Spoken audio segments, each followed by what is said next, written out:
As the world's population grows and industrializes, our environment is being threatened. We've manufactured and driven more and bigger cars, which we rely on to commute to work and school. We have expanded and produced more electricity from fossil fuels to power, heat, and cool our homes and institutions. We've used exponentially increasing fossil fuels to grow the food we depend on. While this expansion has produced many benefits to humanity, our scope of influence on this planet is swelling to all corners of the world, and we run the serious risk of undermining the fragile resources on which we depend.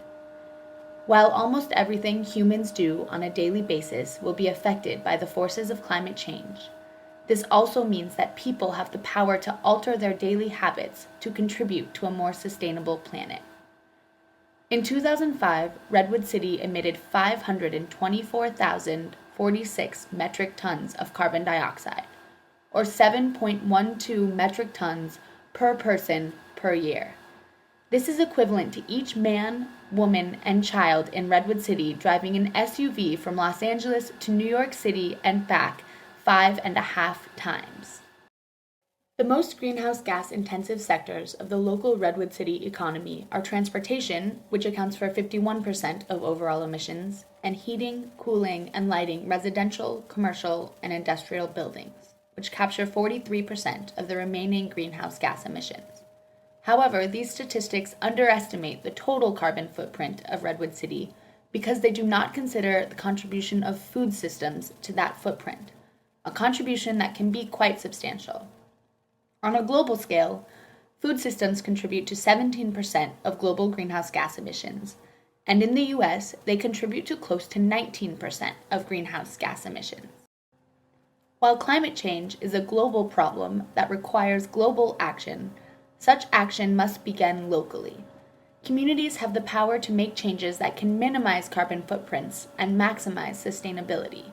Simple, everyday actions like turning off lights when leaving the room, picking one day a week to bike or take public transportation instead of driving, and buying more local, organic produce when possible can be the difference between contributing to and combating climate change.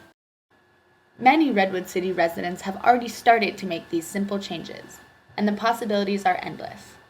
For some, it's shopping at the farmer's market.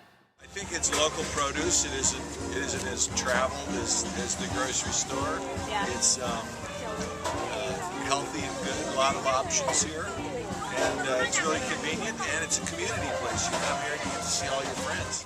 For others, it is minimizing waste. But there's, everybody recycles every day. We put our recycling out and in the morning it's gone because people are taking all of it. We're maybe we should do it. People in Redwood City recognize the importance of sustainability. I don't think we can all turn old and not worry about our kids and are proud of the steps their community is taking. Actually, I think it's all going in the right direction. And most importantly, many people understand that the change begins with them.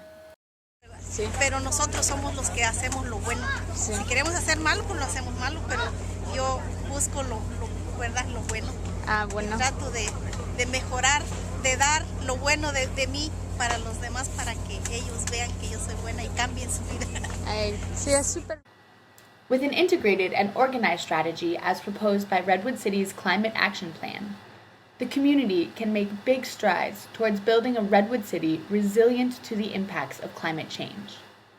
The Climate Action Plan is full of steps that can be taken, individually and together, to address climate change and produce real results for the community. Over the next 2 hours, we hope to highlight our class's vision of a sustainable Redwood City.